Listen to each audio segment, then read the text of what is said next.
Good afternoon, everyone. Welcome to a rare Tuesday, Bearbackers. Good to see everyone here today. We appreciate you joining us. We've got a lot of folks to hear from today, so we're going to go ahead and get started pretty quickly. I did want to make sure to mention we lost another one of our Hall of Famers last week. Coach Ken Stevens passed away. If you weren't aware of that, he passed away at the age of 92. I believe the visitation is Thursday night and the funeral service is Friday morning. So remember the Stevens family and Donna in your prayers if you would. This week's schedule: Thursday, women's soccer hosts Oral Roberts, 6 p.m. at the Bill Stevens Complex. Friday, volleyball plays on the road at the Tulsa Invitational, 10 a.m. versus UT Arlington, 4 p.m. versus Oral Roberts. Men's soccer is at Air Force in Colorado Springs, 7 p.m. Central Time. Saturday, volleyball continues play over in Tulsa. They face Tulsa at 2 p.m. And then at 6 p.m. Saturday night on the Stripes, it's UCA football's home opener versus Texas College. Definitely looking forward to that. Sunday, women's soccer hosts Tulsa, 1 p.m. at the Stevens Complex. Men's soccer continues the road trip in Colorado, taking on Denver at 8 p.m. Central Time. Our men's golf team opens play in Ruston, Louisiana. Our women's golf team opens in South Carolina. Both open their fall season this weekend. We're going to start today with our cross-country teams. Our men's and women's cross-country teams opened their season last Saturday morning at home at Beaver Fork Lake on a very, very nice morning to run. We swept the team and the individual titles on both sides, men and women. On the women's side, out of the top 10, we finished 1, 2, 4, 5, 8, 9, and 10. That's pretty impressive. So that was good for 2 points in the I-40 Governor's Showdown, which we're always happy about. We scored 20 points total. Little Rock was second with 41 points. As you know, it's reversed. The low score is the best in cross country. I'll let Josey get into some of the individual times and performances. On the men's side, we won with 21 points, followed by Little Rock with 34. So 2 more points in the I-40 Showdown. On the men's side, we finished 1, 3, 4, 5, 8. 5 runners in the top 10. Pretty dominant performance also. I'll let Josey tell you a little bit about some of the individuals. Our teams go to Nashville to run next in 2 weeks from now. Now let's hear from head coach Josey Weaver.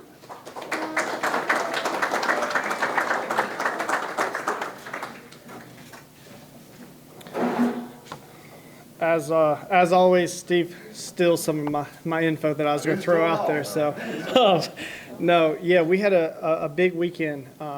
Couldn't ask for a better start to the season. It's always nice to get a hold of Little Rock and go ahead and set that tone real early. So we were excited to race at home. And very rarely in cross country do you have a home course advantage. But our track team showed up really strong, and with us having about 86 of those now, we were loud, and there was a lot of purple represented there.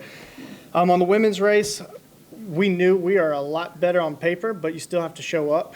And we had some newcomers there. Madeline Hill, who ended up being the individual winner. She's redshirt sophomore for us. She showed up big.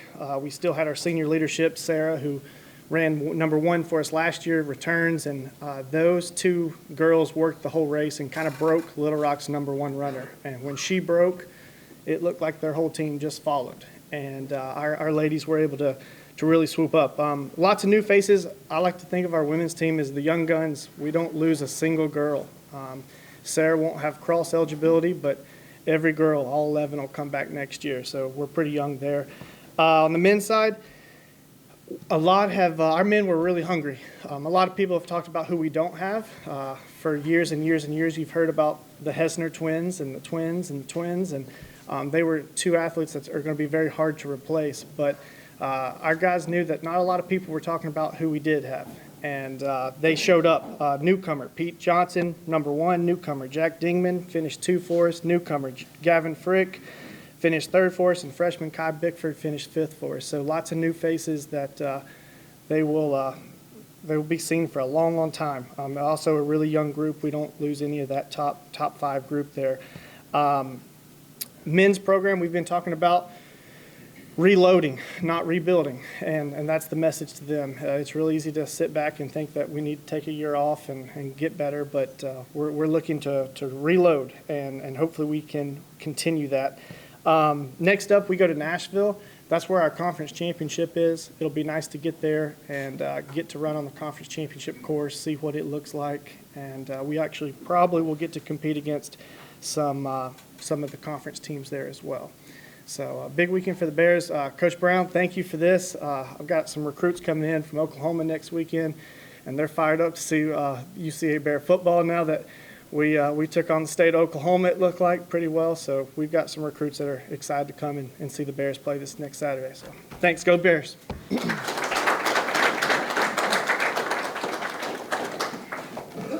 He was right about the newcomers on the men's side. I didn't recognize very many of them out there on Saturday morning. We had the twins before, Jared and Jaron, and we had the Hassners that he talked about. We've had twins on our men's side for a long time, and none of them are out there anymore, but they definitely showed up on Saturday morning. Appreciate all y'all that came out and watched, too. It was a perfect morning to run. Our women's soccer team competed twice last week. They tied Little Rock 0-0 on Thursday down in Little Rock, and then we lost 5-2 at Big 12 Oklahoma State on Sunday afternoon. We led that game 2-1 at halftime. Had it tied 2-2 until the 48th minute. Oklahoma State, by the way, is now 5-1 overall, 4-0 at home, so a pretty good challenge there. As I said, this week we host Oral Roberts on Thursday and Tulsa on Sunday. We open ASUN conference play beginning next week. Let's hear from head coach Jeremy Bishop.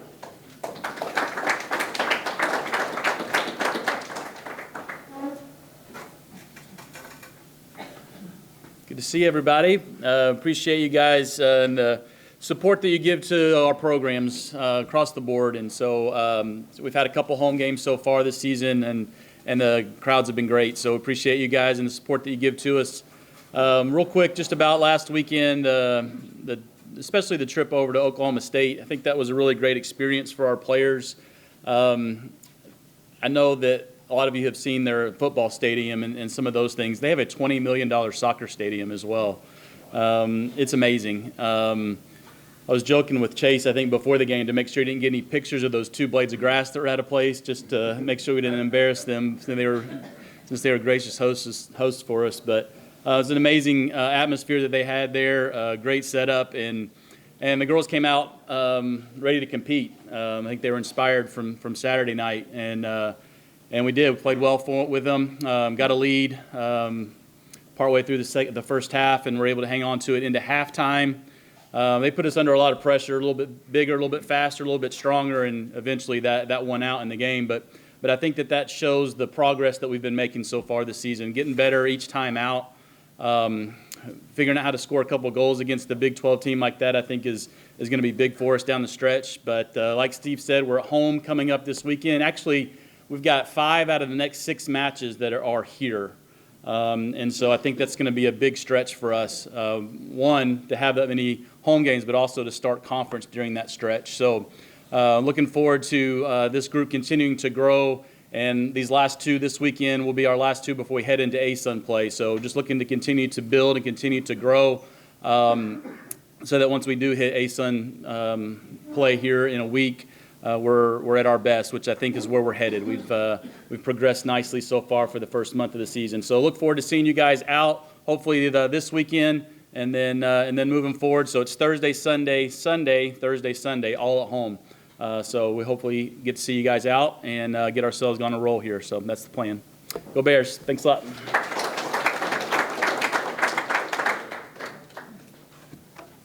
He's right. Those home games, that big stretch of home games is going to make a difference because our crowds out there this year have been really, really good for both men and women.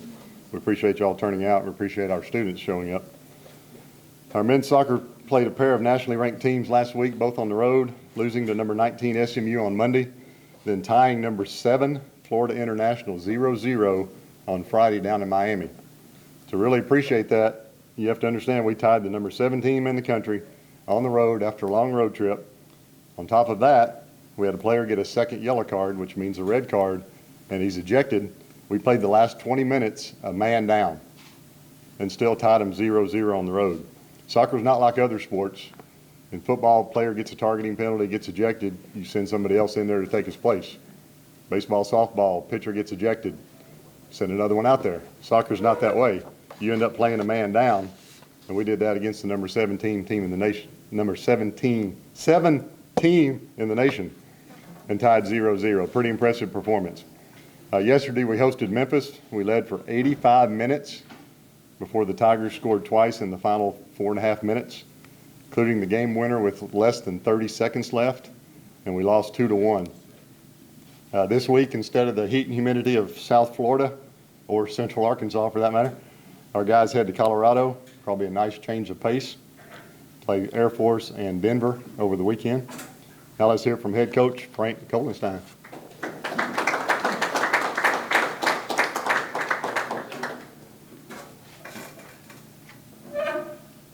Yeah, thank you. It's a pleasure to be here and see the other coaches, fans, other supporters of the program. And I want to thank the marketing department because the crowds have been a lot better this season. It's great to see so many fans out to watch the guys play. And it's always interesting as a coach when last night we were really able to snatch defeat from the jaws of victory. The guys were, it's been a good start to the season, believe it or not, and even though we have an O in that first category, because really what we're trying to do this season is add layers every week. And I told Daryl that I was going to blame our schedule on Dr. Teague because he's not here. When you're not here, stuff gets blamed on you. But I can't really do that because I'm the fool that made the schedule. But I believe that the teams we're playing against are going to make us better. I mean, so far, as Steve mentioned, we played the number 7. We played in preseason, we played the number 16. Memphis last night had the 21st best RPI in the nation. Denver, I think right now has the number 3 RPI in the nation. We have the 7th toughest schedule in the nation. But we want to be ready for the ASUN, and our target is to win that and make it to the NCAA tournament. So the guy that makes the schedule thinks that playing the best teams possible is going to make us the best team that we can possibly be. And we did this despite that we only have 2 returning starters from last year, but the other guys are getting better every practice, every time we go out there, and appreciate anybody that can come out and see us play. Go out and see the women this week. And then the next week we start conference play against Bellarmine. And they haven't won here before, but they're definitely a rival. Their coach has said some not so nice things about our program and our place, but another reason to beat them. But I also have to let Coach Brown know that I texted Coach Brown after their great game up at Stillwater, and Coach Gundy got back to me and he said, heck no, in no uncertain terms, because Coach Brown said, I'd like to have that one again. Coach Gundy said he don't want to have it again. So good job and good luck to everybody. Go Bears.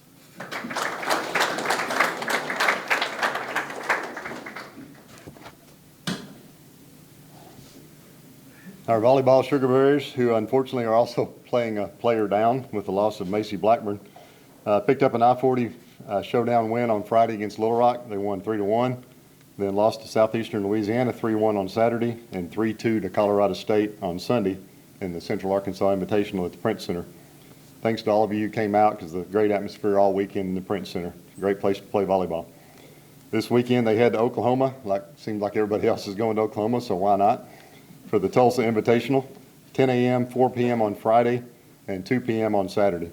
We're going to give Coach Newberry a break this week, and we'll have him back here to speak with us next week. He's just going to get to eat today and hang out with you. Football Bears put up a really, really good fight Saturday night in Stillwater, as you all know. Lost 27-13 to the Oklahoma State Cowboys. We got a 1-yard touchdown pass from Will McIlvain to Kylan James with 4:37 left in the third quarter. That closed it to 13-7. And probably put a scare into a lot of those fans in the orange and black. We had 2 touchdowns called back on the same drive on back-to-back plays, our first drive of the game, then had a field goal attempt blocked, later had another one blocked, an extra point. Just a whole lot of things went wrong that would have made a difference in that game. If we'd have scored that first touchdown, I think we'd had a totally different outcome, but we didn't. Still made it a four-quarter game, though, against a Big 12 team. We had some really nice individual efforts. Quarterback Will McIlvain looked very comfortable in his second year as a starter, as Coach Brown said he thought he would. He completed 24 of 37, 65% completion, 268 yards, 2 touchdowns, 0 interceptions. Shunderick Powell, our transfer from Hoxie, from North Alabama, 71 rushing yards. Colin James, our junior from Dumas, did a little bit of everything as usual. Possibly our biggest star was our punter, Chandler Karn. Punted 6 times for a 46.2-yard average. That's pretty impressive. I watched Coach Mike Gundy's press conference yesterday, rewatched it. He even mentioned him in his post-game remarks that he had a big influence on the game. On defense, sophomore linebacker Jake Golday, 9 tackles. David Walker, defensive end.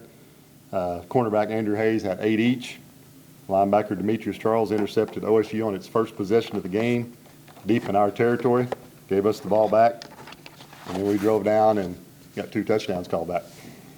This week we faced Texas College. As you probably know, they were a late fill-in after a scheduling issue with UAPB to make sure we did have another home game. This is our purple out game. Make sure you figure out your attire now and set it aside so you don't wear all your purple before Saturday. They are an NAIA team from Tyler, Texas. They played the University of Texas Permian Basin this past Saturday, a Division II team. They lost 96-0. Yes, you heard that correctly. They had 2 total yards of offense. They had minus 36 rushing, plus 38 passing. So my suggestion is this: let's just enjoy our home opener on the stripes, enjoy the tailgating, the slightly cooler weather we hope, the band, the cheer, dance team, students, all of that, and don't get anybody else hurt. How about that? Now, I know he wasn't happy with the loss, but I think he was really, really happy with the effort. Let's hear from head coach Nathan Brown. I appreciate everybody being here, obviously in support of all of our programs here in the fall, and we're kind of in a busy time for all of us. We're Steve and his crew are rolling, so appreciate all that they do and covering our sports and getting people to the games and all those things. So we're excited about the home opener this week, but just to visit a little bit about Saturday night, I left the game very proud. I left the game, especially as a head football coach, but also as an alum. I could hold my head really high. Wasn't happy though. I mean, bottom line is I felt like after that game that we belonged, that we had opportunities to win the game, and just let it slip away. And so when you're playing an opponent like Oklahoma State from a Power 5 conference that obviously is similar to like a lot of our other sports, you're playing people that have the ability to recruit a little bit longer, faster, stronger athlete. This was one of the first Power 5 games. We've been in some close ones. I mean, I think back to University of Colorado having a chance to win that game. Texas Tech in 2018, making that a 4-quarter game, a 1-score game. And I was coaching in every one of those games. But as far as Power 5 games go, Power 5 conferences games go, this was the one game that I felt like we were as talented as they were on the field. Didn't result in a win, and that's frustrating. And I think a lot of that has to do with, there's a minimal error that can be made in games like that when you're trying to beat an opponent like that. So, having 1 touchdown called back is hard enough to overcome, much less 2. Having a 1 block field goal is hard enough to overcome, much less 2. Right? We led them in penalties. We had 9 penalties. They're 5, I believe. I mean, it's just there was some things, some hidden stats. We had 86 yards of offense taken off the board with penalties. Colin James had another big screen pass in the 3rd quarter that he took for 39 yards that got called back with a holding penalty, and that's deflating. So a lot to clean up from week 1 to week 2, a lot to improve on from week 1 to week 2. But one thing I do know is this coach is super proud, and when I say that. you go into a season and you feel good about yourself. You do everything you possibly can with the 25 or so practices you get before the first game to keep your team healthy. And then you have to go battle a Big 12 team down 13-0 going in the second half, and you're missing 5 starters because of injury. That's tough, but that's a testament to our depth. That's a testament to how we've recruited. That's a testament to our young guys stepping up when maybe they didn't think their number was going to be called. And so, fortunately for us, some of those guys will get back. We'll get back quickly. Unfortunately for us, a couple of them are a little more significant. So I can rehash that in a little bit. But very proud of our team, very proud of our scheme. We were prepared for that game. We were prepared. And I think the opening drive showed how prepared we were. You weather that storm. That was anybody that made the trip or watched the trip. That was as loud of an atmosphere, especially there in parts of the first half and parts of the third quarter, that I think I've ever coached in, especially on the end zone with their student section.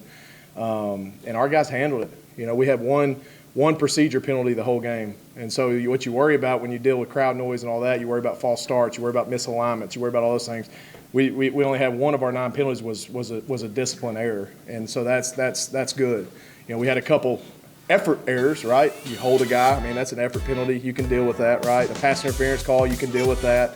But the discipline penalties you want to minimize, and we only had one of those on Saturday night, so I was pleased with that going into an environment like that.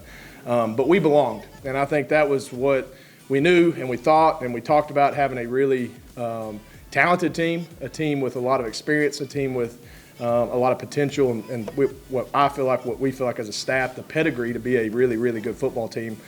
And I think they proved it. I think they proved it on Saturday night. Did it come with a win? No. And we're still I tell our team all the time, the way you get paid at least in coaching is wins. And we haven't been paid yet. So we're looking forward to an opportunity to get better at us this week. And so injury-wise, Fraser Rose, our starting right tackle, who obviously he's one of our bell cow guys up front. He'll be out for the year. He'll have surgery Friday at noon with a lower leg injury. Cameron Godfrey went out. He was out for the whole second half with just couldn't get off cramps. So that's a all-conference safety. He'll be back and fine. Tamarian Wilson went down with a between a grade 1 and a grade 2 AC sprain, but he's a physical player in his shoulder. We'll probably limit him this week, hopefully get him back for week 3. His is a little bit more significant than just a cramp. So he didn't play the whole second half either. And I want to go ahead and give a shout out to Dylan Williams, Dude Person, and Casey Clark. Those 3 came in with us being down those starters, and we didn't skip a beat. I bet most people probably wouldn't even realize you didn't have you probably did, but most people wouldn't realize you were missing Tamarian Wilson and Cameron Godfrey out there because we were still playing fast, and so that's good to see, and that's encouraging.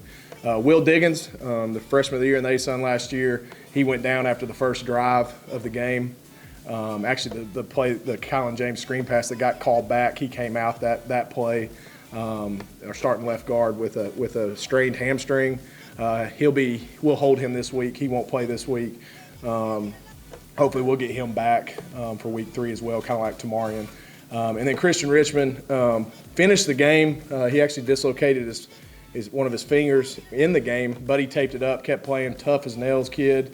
Ended up having, I think, 6 catches, made some guys miss, did a great job for us. But he will have surgery on his finger tomorrow morning, and he'll be out probably 4 weeks. Stillwater wasn't kind to us, but as far as injury goes, but that's football, right? That's part of why you recruit. It's why you have depth. That's why you continue to develop. If you don't develop your program, you're not gonna get where you need to be. So we'll be fine. We'll get our guys ready to go. I thought, like Steve said, I was pleased with Will McIlvain. I thought his performance was elite in that setting.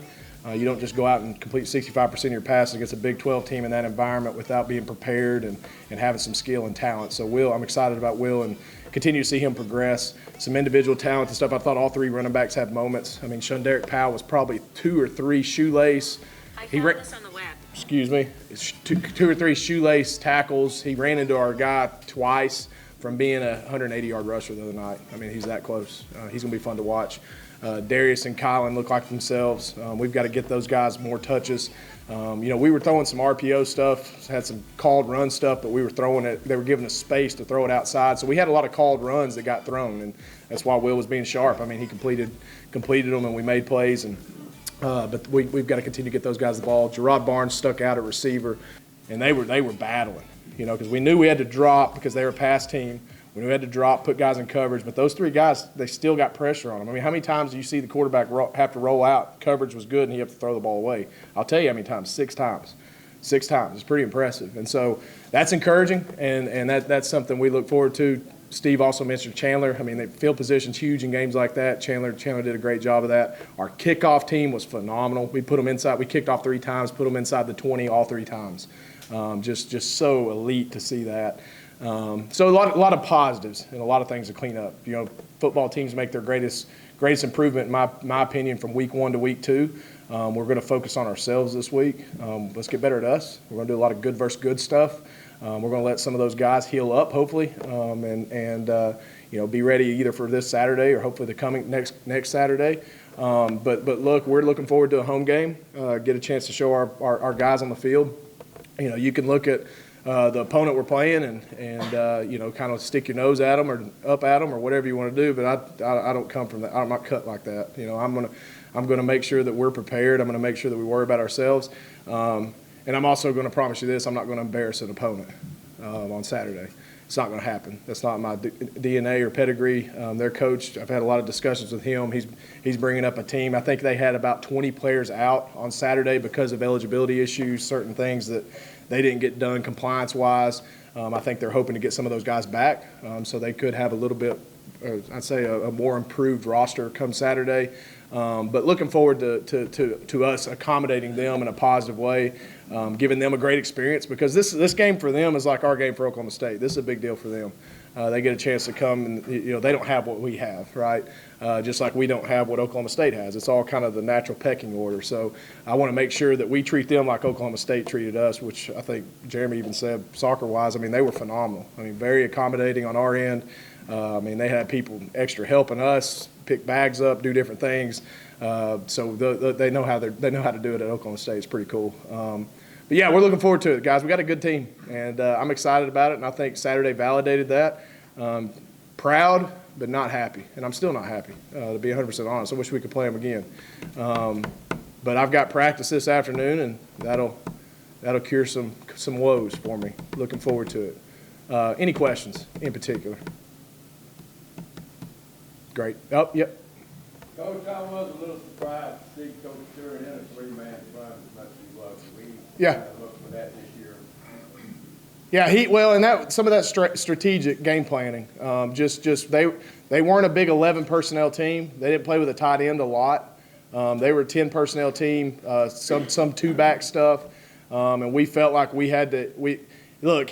He gives the illusion of a 3 down front in that, but I can promise you when the ball snapped, we spiked to 6 getting in that box really fast. And so we were clogging those A and B gaps so they couldn't get that inside run. And that's why Gold Day and Cameron Godfrey and Tamari Wilson were getting tackles, because we were funneling the ball to them. And that's a testament to that D-line. They were being unselfish, right? Sometimes you got to be unselfish for the greater cause of the team. And those guys were doing that on Saturday night. But yeah, you'll see more 4-down stuff this week. But it's good to be able to do both, because we're going to need both as the year goes on. Awesome. Looking forward to hey, let's come out on Saturday. I'm looking forward to it. Our players work hard, and they're excited about it, and we look forward to putting on a good product on Saturday. So thank y'all.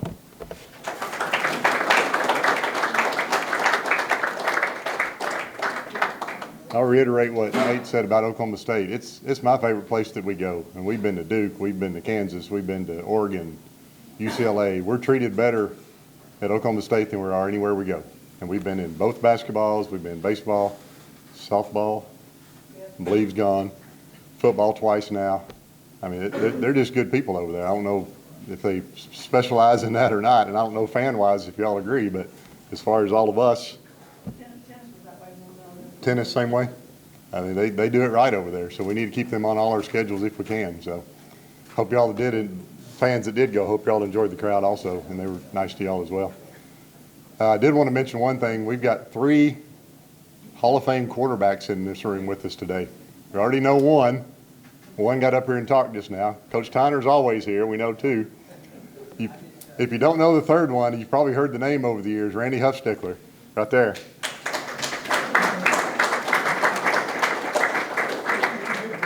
He was big time when I was in school, so that's why we go back a ways. I had to beat all his records.